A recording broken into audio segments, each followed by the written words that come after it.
بسم الله الرحمن الرحيم الحمد لله والصلاة والسلام على رسول الله أما بعد اللهم لا سهل إلا ما جعلته سهلا وأنت تجعل الحزن إذا شئت سهلا السلام عليكم ورحمة الله وبركاته hurmatli ustozlar va qarindoshlar bugungi tafsir darsimiz Ali İmran surasi 133 oyatdan 141 oyatgacha أعوذ بالله من الشيطان الرجيم بسم الله الرحمن الرحيم وسارعوا إلى مغفرة من ربكم وجنة عرضها السماوات والأرض أعدت للمتقين الذين ينفقون في السراء والضراء والكاظمين الغيظ والعافين عن الناس والله يحب المحسنين.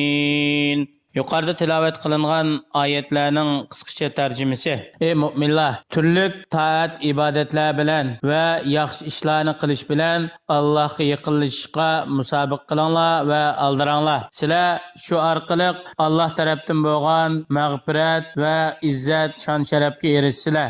Kengirligi osmon zamindan kengir bo'lgan jannatga kirsizlar. Allah subhanahu wa ta'ala kengligi osmon zamindan kengir bo'lgan bu go'zal azodi jannatni, ya'ni o'zining bandalaridan haqiqiy taqvodor kishilarga tayyorlagan.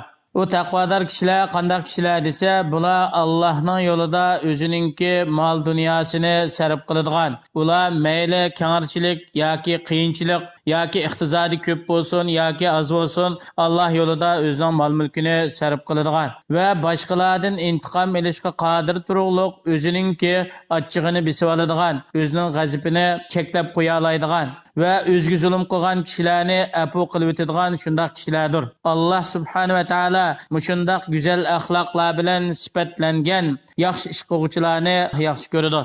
والذين إذا فعلوا فاحشة أو ظلموا أنفسهم ذكروا الله فاستغفروا لذنوبهم ومن يغفر الذنوب إلا الله ولم يصروا على ما فعلوا وهم يعلمون أولئك جزاؤهم مغفرة من ربهم وجنات تجري من تحتها الأنهار خالدين فيها ونعم أجر العاملين. Yana o taqvodor kishilar cho'ng gunohdan birini qilib qolsa yoki ushoq bir gunohlarni qilib silish orqali o'zi erishadigan yaxshilik nasibasidan biror narsani kamaytib qo'ygan vaqtida bular darhol Allohni eslaydi, Allohni yod qiladi, Allohninki osiy gunohkorlarga va'da qilgan azoblarini eslaydi, taqvodor mu'minlarga va'da qilgan Allohning ne'matlari, mukofotlarini eslaydi. Shuning bilan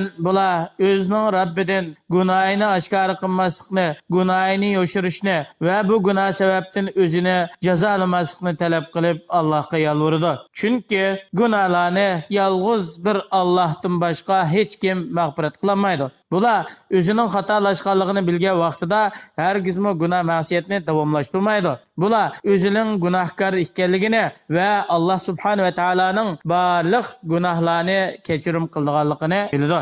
Ya'ni mushundaq maqtalg'uchi isil sifat va xislatlarga ega bo'lgan oshu kishilar ularning savobi nima desa, Alloh subhanahu va taolo ularning bilib bilmay qilgan gunohlarini yo'shiradi.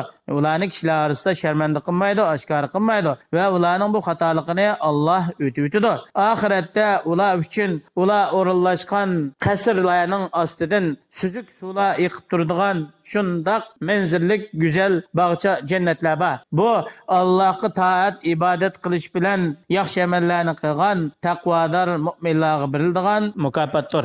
Qad khalat min qablikum sunanun fasiru fil ardi fanzuru kayfa kana aqibatul mukazzibin. Hadha bayanun lin-nasi wa hudan wa maw'izatun lil-muttaqin.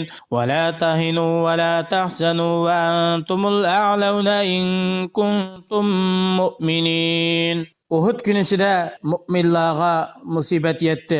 Mu'minlar bir sinoqqa duch keldi. Mu'minlardan 70 kishi shahid qilindi. Alloh subhanahu va taolo ularga ta'ziya bildirib, ularga shunday deydi: haqiqatan sizlardan ilgari o'tgan kishilar orasidami ilahiy prinsip ijro qilingan. Ularning ichida kofirlar halok qilingan va musulmonlar Alloh tarafdan bo'lgan sinoqdan keyin yaxshi oqibat musulmonlarning bo'lgan.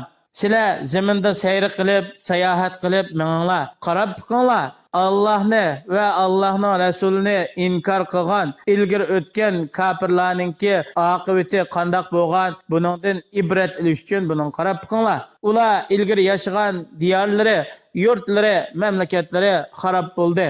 Ularninki mol-mulki, podshohligi hammasi yo'qoldi. Mushu Qur'oni Karim haqni bayon qilib turdir. Kishilarning hammasini batildan ogohlantirdir. Bu Qur'oni Karim kishilarni to'g'ri yo'lga yetaklaydi. Taqvodorlarni nachar ishlardan cheklaydi. Chunki u taqvodorlar degan doim hidoyat topadigan, to'g'ri yo'l tutadigan degandek sifatlar bilan sifatlangan kishilardir. Ey mu'minlar, Uhud kunisi sizlarga yetdi. Bu ishlardan qayg'urmanglar. Bu sababdan ojizlashib qolmanglar. Sizlarga bunday qilish loyiq bo'lmaydi. Sizlar o'zingizlarning iymoninglar bilan Allohning yordami bilan doim oliy bo'lisizlar va ustun bo'lisizlar. Ya'ni Allohning yordami va Allohdan g'alaba nusrat umid qilish bilan sizlar ustun bo'lisizlar. Bunun şartı sizlar çoqum Allohning taqvodor bandalarga va'da qilgan ne'matlari, g'alaba nusratlariga va Allohga haqiqiy iymon etgan taqvodorlardan bo'lsanglar, çoqum ya'ni ustunlikka erishsizlar. Yamsaskum qarhun faqad massal qawma qarhun mithluh va tilkal ayyamu nudawiluha baynan nasi va la ya'lamallohu allazina amanu va yattakhidha minkum shuhada. Vallahu la yuhibbuz zalimin. Ey mu'minlar, Uhud kunisida sizlarning oranglardagi hamrohlaringlarga o'ltirilish va jarohatlanishdan iborat musibatlar yetgan bo'lsa, kofirlarga shu Badr urushida sizlarga yetganga o'xshash musibat va jarohatlar yetgan. Alloh subhanahu va taolo kishilarning orasida kunlarni aylantirib turdi. Mayli mu'minlar olsun, kafirlar olsun, Allah subhanahu ve taala ulardan xalığanga g'alaba nusrat ato qiladi, xalığanni mag'lub qiladi. Bu nayati bir cheksiz bir hikmat. Buni Allah biladi, bir hikmat uchundir. O hikmatlarning qatoridan munofiqlarning orasidan, ya'ni haqiqiy mu'minni oshkor qilish yoki mu'minlarning orasidan munofiqlarni oshkor qilish. Allah biladi, buni mu'minlarga bildirish. Ve şunun qatoridan Allah subhanahu ve taala bazı kishilarni o'zining yo'lida shahodat tepish, shahidlik martabasiga erishtirish bilan bu kishilarni izzat ikrom qilish. Allah subhanahu ve taala o'zining yo'lida pul mol sarf qilmasdan va jihad qilishni tark qilish bilan o'ziga zulm qilgan kishilarni Allah yaxshi ko'rmaydi. Bu oyatdan ilinadigan foydalar: vaqtni g'animat bilib, yaxshi amal qilishga aldirash va fursat qo'ldan ketishdan ilgari Allohga taat ibodat qilishga aldirashga rag'batlantirish va shuningdek jannatga kirishga haqli bo'lgan taqvodor kishilarning sifatlarining qatoridan bular har qanday holatda Alloh yo'lida xayr ihson qilib turdi. Bular ochchig'ini yutadi, kishilarni afu qiladi, hamma kishilarga yaxshilik qiladi. Yana oyatdan chiqadigan yana bir foyda hamda haqiqiy qalbi uyg'oq, aqli o'shi joyida bir ishlardan ibrat, va'z nasihat olaydigan kishilar uchun ilgari o'tgan ummatlarning ahvollari, uningga nazar silish, ularning tarixlarini o'qish, ularga yetgan azob, oqibat ahvollarni bilgan kishi buningdan nihoyatda cho'ng bir ibrat oladi. Alloh subhanahu va taolo hammamizni Allohning yo'lida barlig'imizni pido qiladigan payg'ambar alayhisolamning sahobalariga o'xshash o'zining jinini, milini Alloh yo'lida sarf qiladigan haqiqiy taqvodor muttaqillarning qatoridan qilsin. Vassalomu alaykum va rahmatullohi va barakatuh.